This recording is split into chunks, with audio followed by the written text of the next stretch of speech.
Okay, guys, this is Pedro again.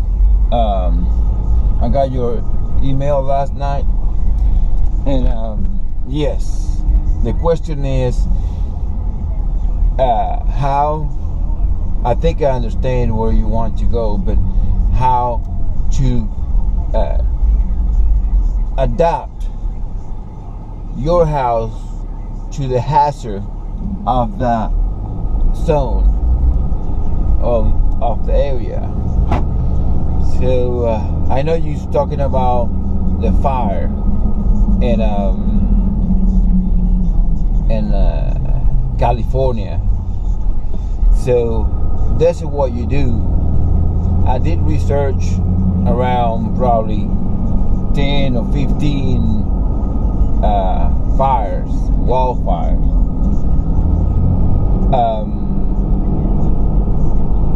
So what you have to do, you have to get that wood out of the house, like I was telling you before.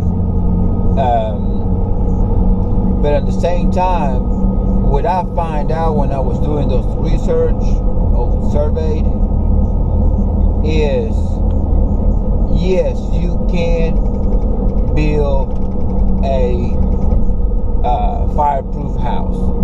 Okay? I have 12 minutes, so I'm going to try to hurry up. What you do, you use a stucco. Okay? The stucco outside, it will give you, it's fireproof.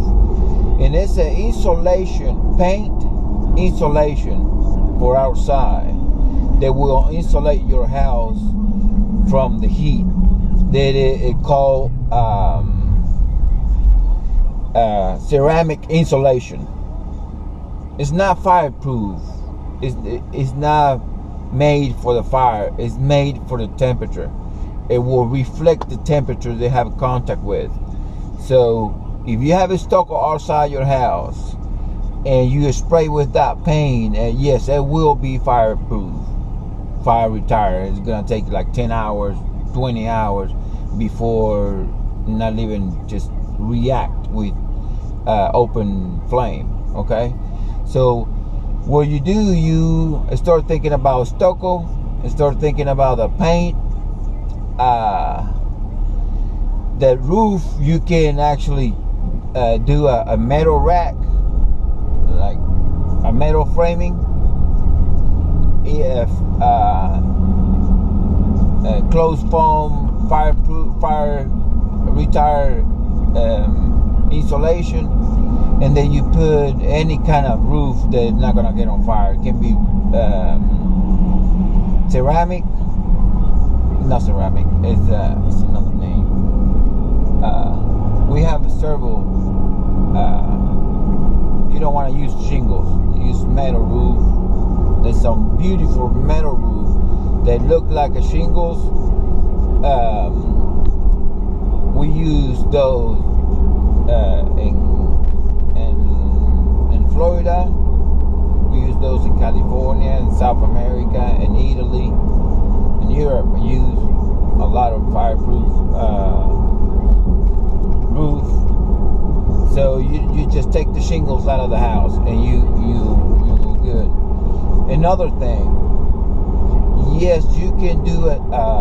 If you have a generator in your house, like you know this, you on the fire hazard area. Like some places, every 40 years, it will be a fire. The most bad fire. Okay, because it's nature. You're not gonna go against nature. So if you know in nature and you already have the hazard of a float zone or fire zone or hurricane, so that you adapt to the environment, like you adapt yourself with clothing. And yes, you can do whatever you want to do to be safe. The city and all them is gonna actually ask for documentation, but the city code is made to actually prevent for people to do very, very shitty job. So yes, you can do. The CDA will be with you, working with you, and if you can improve something or you can make it better, they will work with you. They're not gonna tell you that you cannot do something that they know is gonna be helpful for that area. The city if you have the fire hazard in the city, they will work with you. So don't worry about that. And you can make a system. If you have a swimming pool, okay, I already did this. This is what I did. We drill over here in Texas. We drill a hole, a well, and we made a pond. Okay, so with the rainwater, it was not enough because we got a drought. Sometime 10 years, 5 years, 7 years. So what we did, we hooked the well to the pond, so we shoot water continuously. Will keep the level of the pond. Done. So if you have a ranch or 1 or 2 acres, you can build a pond, drill a hole, and you're gonna have water. On the fire, you want to have water. If you don't have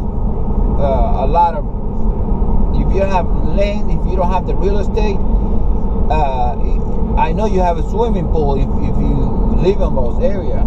Okay, make a big swimming pool and make a exterior soccer field a sprinkler system. What you're gonna do with that is, in a fire, you're gonna use your swimming pool water. Okay, if you look area, if you go with the drum and look, the city sometimes have those videos, those survey that you can buy. I think you will see every single house is disappeared because they don't have water, and the swimming pool is full of water. And you pay $500,000 or $2 million, $1 million for the house, and you're gonna be 30 years paying. So you get this sprinkler system for your lawn and for your roof. This is gonna spray out water for 24 hours, 30 hours. I think some places, depending of the swimming pool that you have, it take days to drain it out.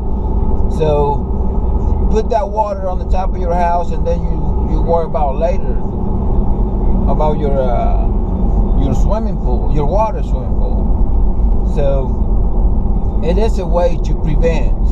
It's not being done yet because people, we think that, it's not gonna be me.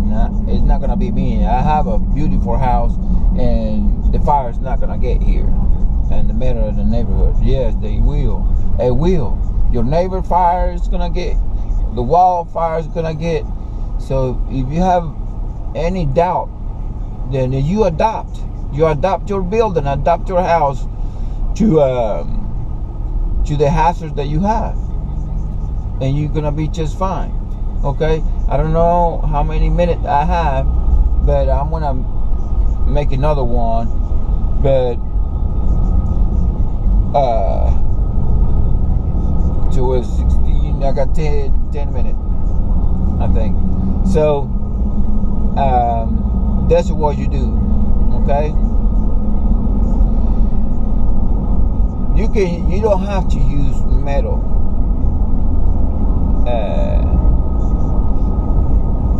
Outside, inside the house, you can use wood if you're in a fire zone inside the house for the framing, but don't use wood on the roof, on the side. You don't want the wood be exposed outside. So if you do have some wood and you want to upgrade your house, well, you're gonna change the roof, put some kind of roof that you know you're not gonna get on fire. Put hardy board where the wood is exposed, and I think I went too far. So and after you if you want to upgrade your house, if you're going to build from zero and then from the get-go, you can use metal stud with spray foam insulation and some kind of recycled product like similar hardy board. The hardy board is pretty dangerous to work with, and you have to seal it. You have to seal the hardy board after you use it, because the thing is the dust of the hardy board is not good for health. So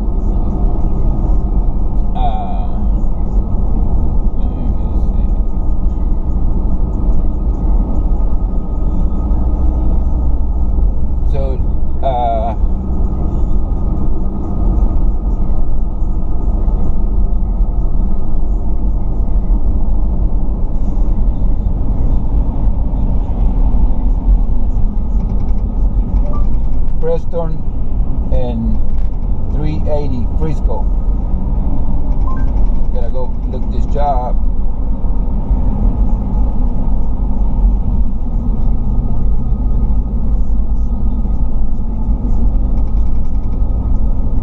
And I'm thinking, yeah. Okay, so that's what you do. If you was there's several houses that are going on fire. Sometimes